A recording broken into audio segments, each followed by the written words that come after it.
you have to have a system, even if it's very basic. A lot of times I see agents who are holding back a bit. They know they could be doing more. They often know what they need to do, but they're afraid to be really authentic on social, for example, and putting out a lot of content, or, just, not quite doing the things that they know they should be doing. Sales is the lifeblood of any business. Personal development, I think, is a great example of a long-term investment. So learning the skills of sales and the skills of marketing, getting really great at that takes some time, but it's a huge payoff in the long run.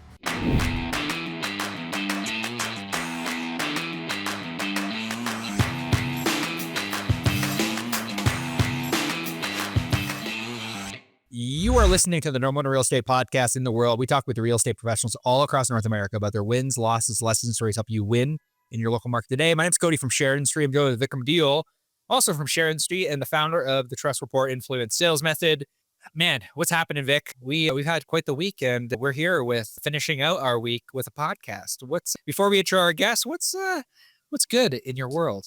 Man, I just I was at Joe Dispenza a couple of weeks ago, so I've always been like self-conscious about like just breaking out in meditation. And today I'm like, did another hot Pilates class at Healing Forest. And man, that just really kicks your butt. But my back feels a lot better. I've had that sciatic problem for a couple years now. And my back feels better. So I was like, all right, I'm going to keep going back to that.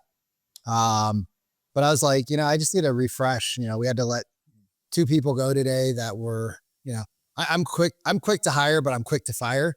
I tell everybody in my interviews, I'm going to give you enough string to pull yourself up and ask for help. I'm also going to give you enough string to put around your neck and tie it and cut yourself off. Like you show me what you say. If I like you, I'm going to let you in. And so we had 2 people, and just, like, don't go through the training, don't go through the portal. Like, I didn't know where to find it. I'm like, you were in it yesterday. Oh, I didn't know there was more training in there. I'm like, I told you there's 10 hours of training in the portal. So attention to detail, bro. People. Yeah, we let go 2 people. Attention to detail. So I'm just like, I needed to ground myself, and I was like, damn, I don't want to do it in the office. So I went outside. I just sat down to a quick little 15-minute Joe Dispenza. I was like, oh yeah, you can just sit down and close your eyes anywhere in the world. So yeah, that's what I did. What about you? Yeah, man, had a great session with Jen. Jen Cudmore is one of my coaches last night. Really, like, talking about Joe Dispenza, talking about, it was long. It was long. Like hungry. It was a good reset. Yeah, it was, you got your dinner, so don't worry. A good reset, good reminder to, like, in business, I think something I lost early on in business was like figuring out how to kind of navigate both personal and professional life. And I think that when you can really figure out how to not just thrive personally, but how you can thrive professionally, it's the personal stuff that blends over to the professional that ultimately allows you to kind of operate at an even higher level. Cause like it increases your overall capacity. And that's something I think I've been learning over the last couple of years. And like, it's funny because early on in business, I invested in a lot of business coaches, where now I'm investing into more personal development coaches, which ultimately are blending over into the world of business. So I think it's an important reminder, like with you talking about going to Joe Dispenza, and investing into things that kind of like feel almost woo-woo in multiple respects. I think that's ultimately where the largest growth happens. So, but things are good, man. We got a guest that I'm super excited about today. We got Malte here with us from Luxury Presence, and Malte and I got connected through our good friend Sharon Srivatsa. We're both partners at Real Broker, and we sat down and we had a conversation probably about a month ago about kind of like supporting each other's businesses in a way where it's like these guys are doing really, really cool things in the website space. And obviously, we have our training company. So Malte, without further ado, I would love to for you to kind of take us back to kind of how Luxury Presence started, and like just give us kind of the baseline understanding of like, how you're able to create such a great company that's serving agents all across North America, and really helping them with marketing and branding and building a website. Like, absolutely love what you're doing. And, like Vikram had mentioned earlier in the green room, like he was actually a customer Pretty sure of I was. Luxury Presence 90%. back in the day. So can you take us back to kind of like how it started, what had happened, and just kind of give us a little bit of like synopsis around how you got here today? Yeah, absolutely. First off, thanks for having me on. Excited to be here. Luxury Presence started back in 2015 when I did some consulting work for Jade Mills, who you may know the name. She's, I think, the number one agent for Coldwell Banker globally. She's here in Beverly Hills, sells, $10+ million listings, has sold the Playboy Mansion and Chartwell Estate and, several $100+ million homes.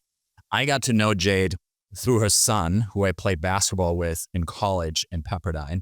I had actually come to the US from Germany, where I grew up, to play basketball and pursue a career and hopefully make it, one day in the NBA. And then realized that wasn't going to happen. Ended up starting my first tech company instead, and failed miserably at the first one. Found some success with the second one. And then 2015, I was looking for the next thing to do. And that's when I spent time with Jade. And over the course of a few months, went to listing appointments with her, sat in her office, asked all of the dumb questions, and just was a fly on the wall and a sponge. And through that experience, fell in love with the industry. And the thing I loved about it was the entrepreneurial spirit. Jade is an entrepreneur at heart. And that was exciting to me. And so decided to build a company that focused on agents, starting with the very top of the market. And since then, the business has grown, and we serve, really agents at different levels, different price points all over the US. We have over 13,000 customers today and over 600 team members. So it's grown a lot, but it really goes back to those first few months that I spent with Jade Mills in Beverly Hills. Man, that actually opens up an interesting topic. I come into work today and I saw a post on maybe BAM and it was saying that there is a big wig in the industry at one of these larger brands. And he said that he believes that NAR is propping up agents that aren't experienced, because you talked about the entrepreneurial spirit of agents. And I 100% agree. Like, real estate is the most, becoming an agent is the most gangster thing somebody can do. Like, it is hard. It is tough. It is grinding. It is demanding. You're not in the office. You're in appointments all day long. You're running around. Like, there are a trillion billion things that real estate agents do that people don't give them credit for. But they said that NAR's propping up agents because it's a membership-based business. And it makes sense because, the more members, the more money, right? But how do we take that sentiment that there's a lot of people that feel that the industry isn't supported? Because what I see is, I see an absolute opportunity to support those people, to help level them up, because they don't understand brand. They don't understand marketing. They don't understand sales processes. And it's not their fault, because nobody taught them that. And when you go through the 120-hour clockwork course and you learn, how big an acre is, that's not relevant in today's market.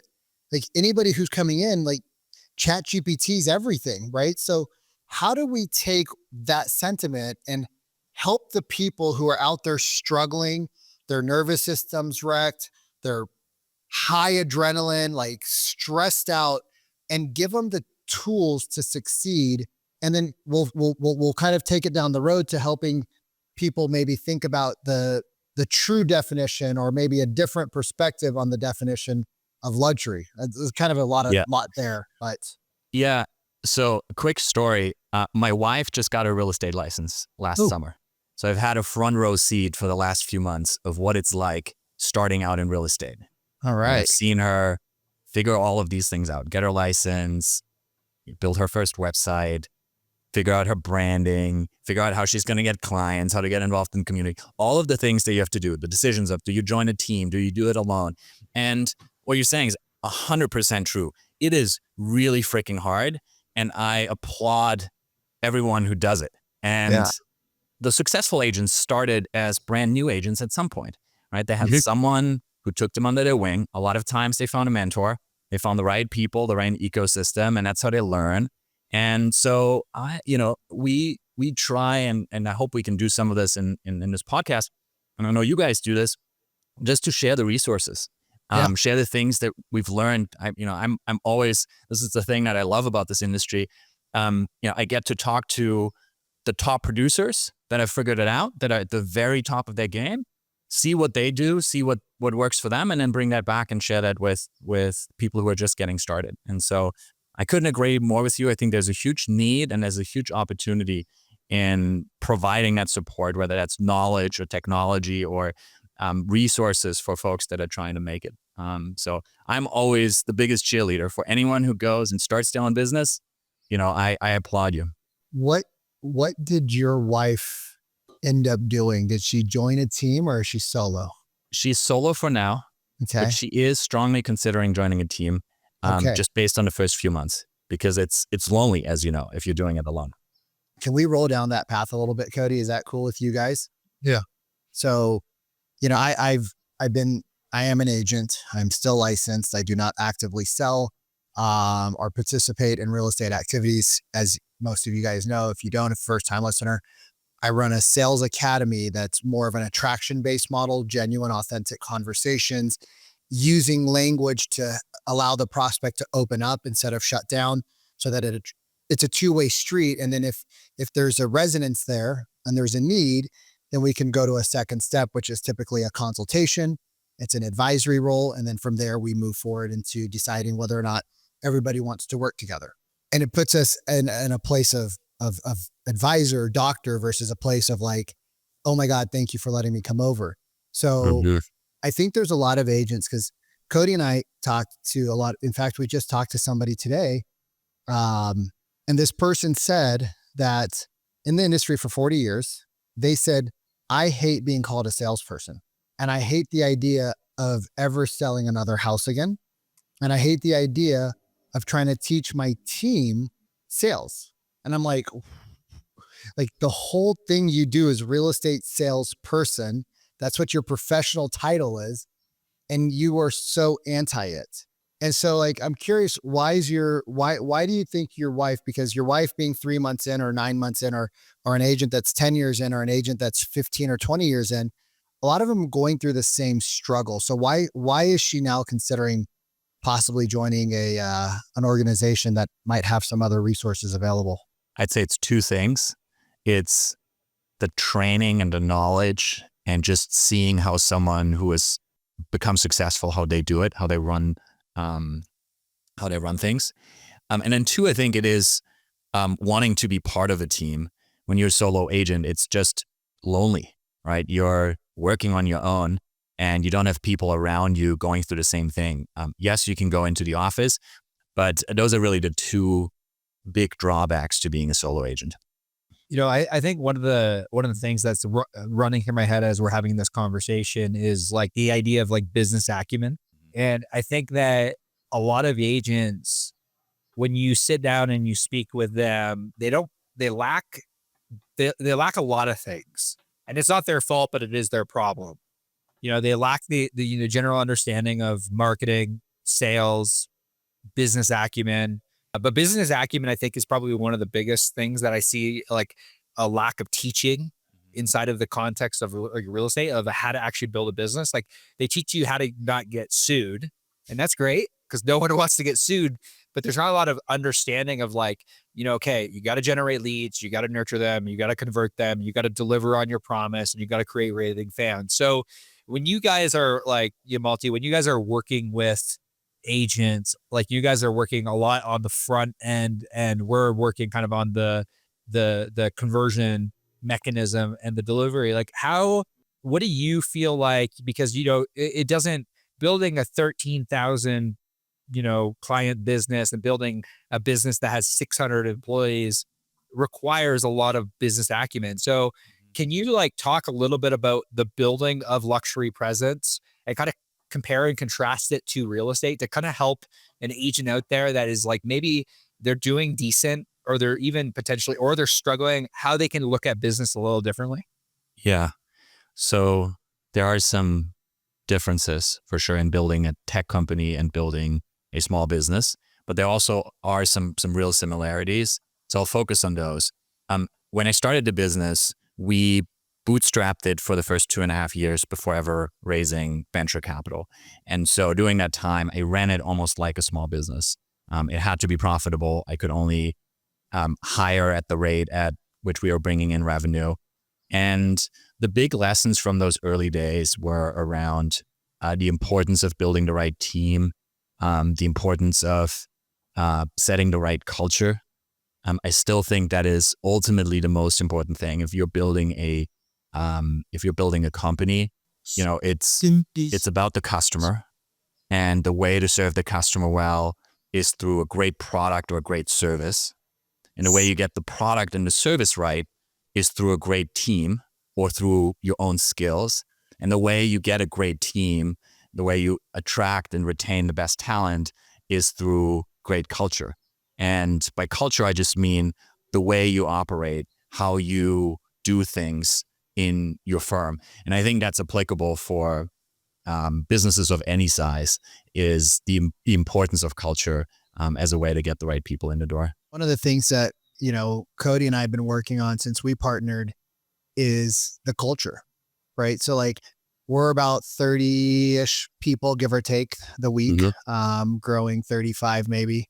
When you say the word culture, right? Because I think there's a lot of buzzwords that people talk about: mindset, culture, systems, processes, right? And they don't actually fundamentally understand what that means, because your culture, in my opinion, and Cody and I don't know if we actually talked about it, but I feel we agree on it.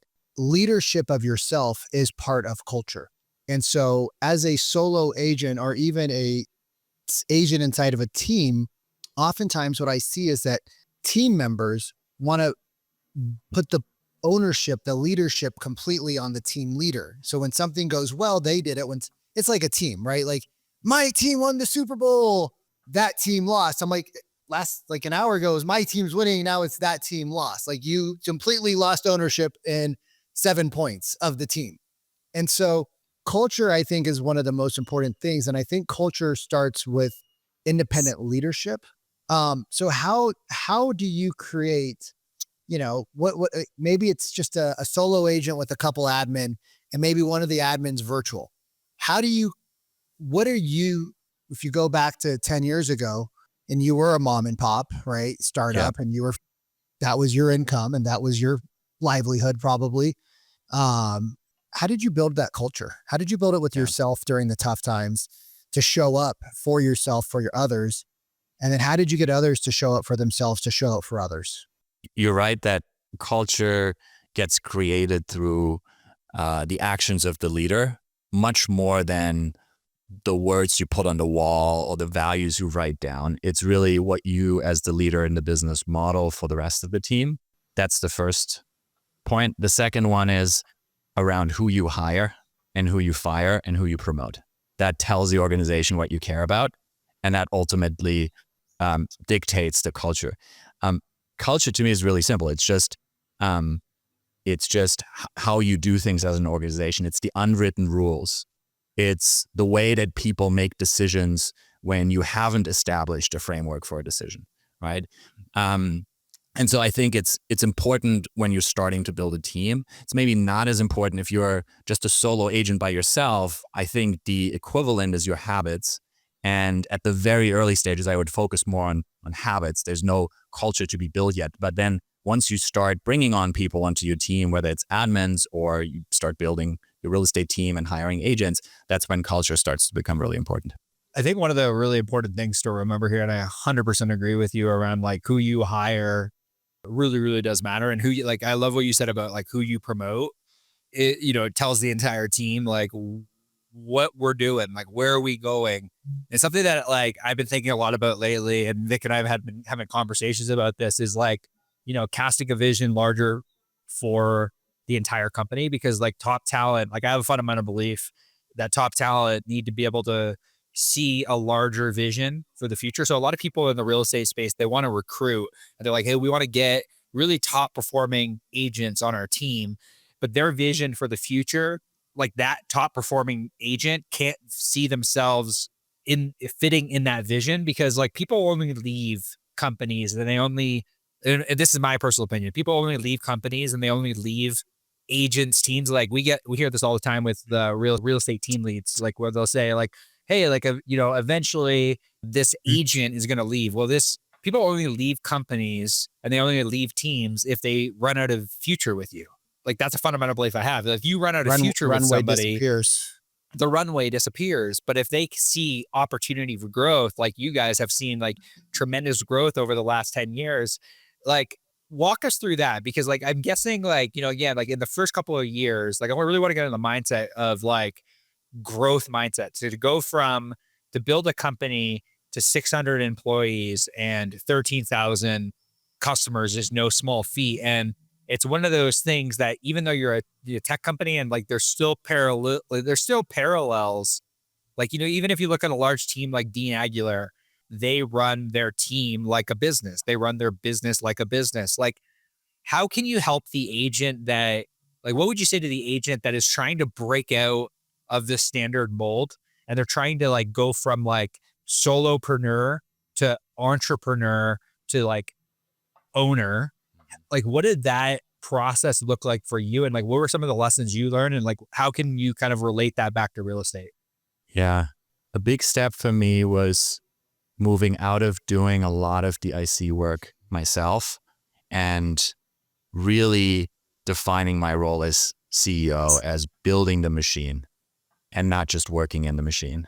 So the first year I did all the client service. I did all the sales. I didn't have a sales team yet. I started hiring a few people around me, but I worked directly with the developers. I was the head of product. I wore all of those hats. And so over time, I would hire myself out of a job and I would take the job that I least liked doing, that most drained my batteries. And I would say, okay, I can afford one more hire. This is the role I'm going to fill. And I would get the best possible person, someone who could do it much better than me. And I would put them in seed, show them what I'd learned, and then they'd be off to the races. And I've done that for now 8 years. I've basically just continuously hired myself out of a job until all that's left is my zone of genius, the stuff that I love doing, that gives me energy, that I can do 24/7. And that's where I'm at now. So I consider myself super fortunate to have gotten to this point, but it took a lot of picking kind of where do I need someone the most, putting them in seed. And that to me is how you scale. How did you make that decision though? Like what were those first few decisions? What did they look like? Because I think one of the scarcity mindsets that pop in for an agent that is looking to kind of hire, like the first thing is like, okay, I got to take away income that I don't necessarily know that I have in order to like actually grow. How did you go about thinking about what the right person was to hire? And like, as you continue to scale, it's like, okay, well now I'm no longer hiring a $40,000 employee. I'm now hiring a $200,000 employee. And like, what if this $200,000 employee doesn't actually bring me $400,000 in income? Like, how do you go about thinking about those things early on? So long-term thinking is extremely rare. And if you do it, you create an enormous advantage for your business, especially if you're in real estate, because most people don't do it. It's really hard. I would say it's one of the big differences between tech and small businesses. In tech, you have to think long-term. You are raising money to burn a bunch of cash for many, many years to then eventually become profitable many years down the line. And when you're placing product bets, you're developing something new, chances are it's not going to pay off for many years. And real estate is not that different. For most agents, some of the best investments long-term take a pretty long time to pay off, right? Building a brand doesn't happen overnight, but it's one of the best long-term assets that you can build. And so if you as an agent have a long-term mindset and you're patient and you're willing to put in the work, even if the payoff takes some time, you just have a huge advantage over everyone else who thinks much more short-term, because you're going to do things that they're unwilling to do. And long-term, that's who's going to win. The thing about real estate, because it's so easy to get in, and I think this goes back to our original start of the conversation, are the organizations that are responsible for the success of agents, are they actually fully in service of agents? Because if we were fully in service of agents, we would make it harder to get in. It would be more expensive to get in, because the harder it is to get in and the more expensive it is, the more you treat it seriously. It's just the nature of law. You know, my ex-girlfriend went to Paul Mitchell, I think Salon Academy, whatever, in Orange County. it was a 2,000-hour course. And then when she started doing like the entrepreneurial part of it, like it's actually teaching you how to sell and get customers and run your finances and money for taxes. And I was like, this is like really good stuff. I like, this is like, you're actually learning how to run a business. And she goes, well, Vic, I'm an entrepreneur. Like I'm my own business. Like we are renting a seat in a salon. So, they didn't have the term entrepreneur back then. And I said, how much is this school again? She's like, it's $24,000. And this was back in 2001. So I don't know where that scale is, but it was 2,000 hours of hands-on practical training, teaching. And even in the high ticket world, like, we're hiring people for our company, and I put them through probably about a 15 to 20 hour course. And I'm working with them and teaching them. But the first thing some of them go in the interview goes, well, I just want to get on the phones. And I'm like, cool. The door's over there and then other companies over there.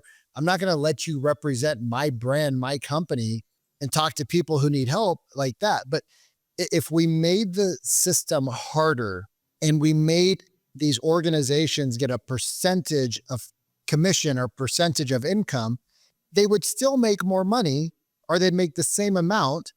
There'd be less people.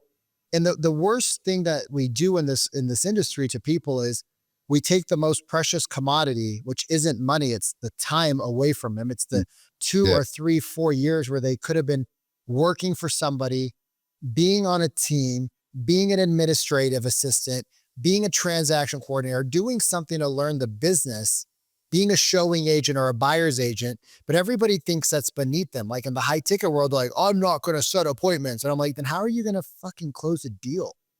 And so, the industry doesn't put those, the governing boards don't put those stop blocks on it. So it actually hurts the whole industry.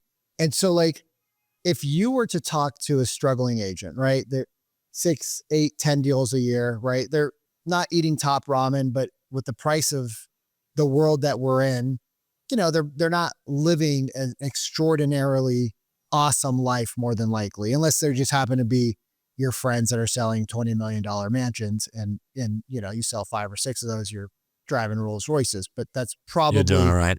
yeah, You're doing decent. probably less than 0.1%. And those people had to do a lot of work to get into those $10 million houses. Yep. So what would you say from your experience, right, to that person that's trying to do everything? What would you say to them? Like, if you could sit down and spend 30 minutes with them. I would start with customer acquisition. That's what I know best. And I would ask them if they have a reliable way to get new clients. And if they're doing, only a few deals a year, the answer is probably no. And I would dig into what their systems are around finding new clients. And so we would probably spend time on marketing and branding, how they're positioning themselves. Often I see agents who don't clearly define their niche. They want to be everything to everyone. They're scared of losing out on some business by being focused. And so their messaging, their marketing just never reaches the level of focus that you need to make it compelling. So I'd spend time on that first. I'd look at the systems for follow-up. I think anytime you want to make something predictable and scalable and replicable, you have to have a system, even if it's very basic. You have to have some way of repeating the behavior. Usually that requires some technology. So I would look at their tech stack, spend time on that.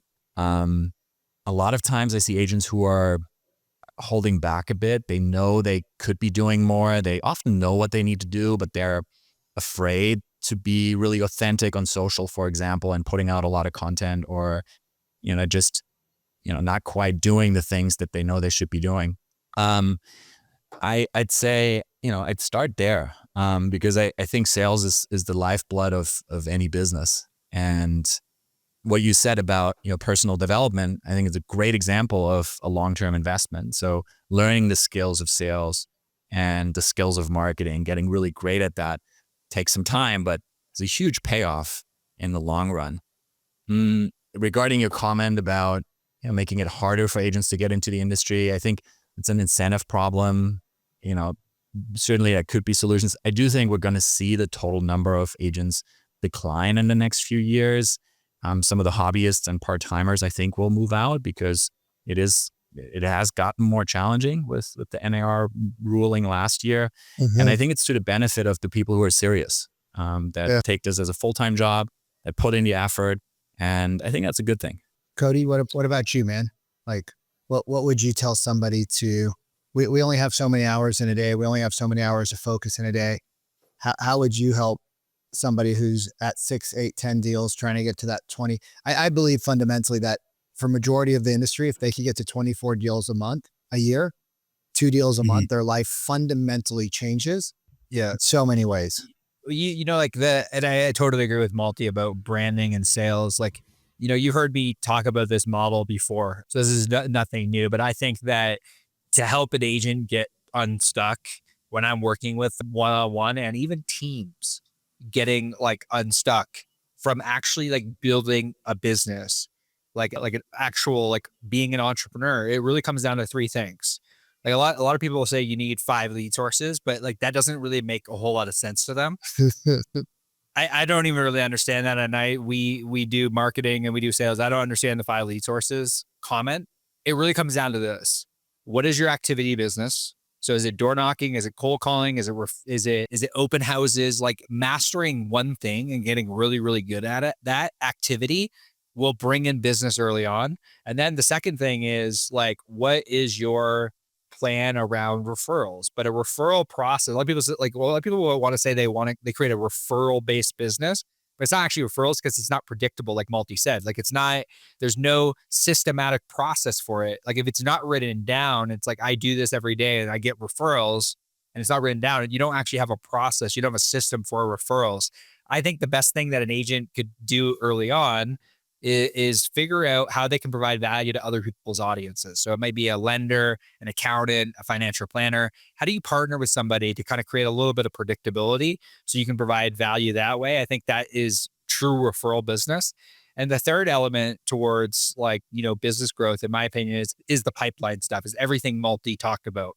I think that a lot of times what happens is so many companies and so many gurus out there are shitting on the activity business to try to sell something else, which is like, hey, if you want to do that, more power to you. But I think a more holistic approach to business is realistic, because when you actually pull back the curtain from, you know, how people actually built their businesses to begin with, they did all 3 things. They did the marketing, they did the branding, they did the sales, they did the activity, they did the referrals. They did all of that. And I think there's a lot of noise in the marketplace. So that's what I would say is like, stop listening to what people are saying and start watching what they're actually doing, and actually like get under the hood of what they actually did to actually in the beginning to create success. Because like Malte said, he bootstrapped in the beginning. Sometimes you have to do shit you don't want to do in order to build something that you are proud of. And I think that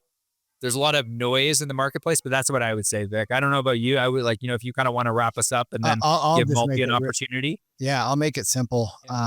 I love your frameworks, right? Activity based. So when you're new, or if you're struggling, or you don't want to spend the money, you don't need 5 lead sources. And I can prove it to you because I talk to 3 to 5 people a day. I listen to our team's calls, you know, or we're talking to somewhere between 30 on a slow week to 150 agents per week. And I teach my team to break down a person's conversion ratio. So if you get 10 referrals, how many appointments did you book out of those referrals? Most people are somewhere between 3 to 4, right? That's a pretty good person. A great person is 7 to 8. Average is probably that 3, so 30%, and a bad agent is 0 to 1. So you're referred to somebody and you can't book the appointment. And typically people don't refer real estate unless somebody was talking about real estate or they were asked about real estate. So that's a very high intent prospect. So if your booking rate on a referral is less than 50 to 60, probably even 70%, you have a problem there. And then it's how many of the people did you meet actually worked with you? Sadly to say, it's somewhere around 10 to 30%, which means that 70% of the people that were referred to, like Cody's like, yo, bro, you should go to this restaurant.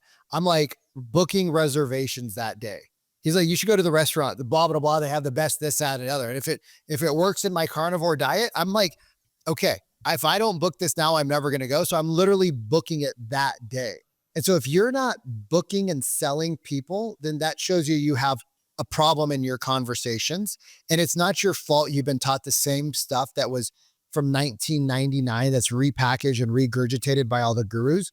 I think the one thing that differs about our company, Cody, is that I left the industry and I didn't come from the industry. So I was in the industry, I left the industry, I came back to the industry, and I came from a world outside of the industry before I got into this industry. And so we see things a lot different. And then the second is like, if you're doing open houses, people say they're great face-to-face, right? Malte, I'm sure you've heard clients, I just need more face-to-face. Do open houses. How many people from an open house called you after the open house and said, hey, I loved you and I want to work with you? How many people from the open house said, hey, you're super different than the person down the street that I talked to? I'd like to see if we could have an appointment so that you could tell me more about how you could help me. How many people did you talk to that that you were able to book an in-person meeting with from that open house? If you're not getting phone calls from people that you met belly to belly, you are not as good as you think you are. And that's okay, because we can fix it. But branding and marketing and all those things are wonderful when you have the you know me, Cody, like I always say, like, I'll probably never be the guy to sell a lot of marketing and leads in our company, but I'll sell a lot of sales training, because I've yet to find a lot of people. It's about 10 to 15%, in my opinion, that actually have their sales process dialed so well that they can actually now need leads. In fact, a lot of our clients have done the opposite. So if you look at your numbers and you're just brutally honest with yourself, and it's not a judgment thing. It's not your fault that you weren't trained, but it's your problem. And you look at those numbers, I think it's super easy to just say, like, okay, I don't actually have a leads problem. I don't have a work ethic problem. I don't have a market problem. There's other agents doing well. I actually have a nobody taught me what the fuck to say problem. And I sound like 19 other agents in the marketplace. And if I fix that, then they go to Malte and you sign up with Malte, or they go to you and they get leads and they get ISA services, and they're on top of the world. Because like Malte said, what's the job I hate the most? It's calling people. Well, if you get really good at calling people, you can train somebody else to call for you, and you can give that job to somebody else. And now you have 2 hours, 3 hours a day extra to go to the gym, go to yoga, go to your kids' park and play with them. And you buy your life back. And it takes 12 to 24 months to do that if you do the right steps in the beginning. Yeah.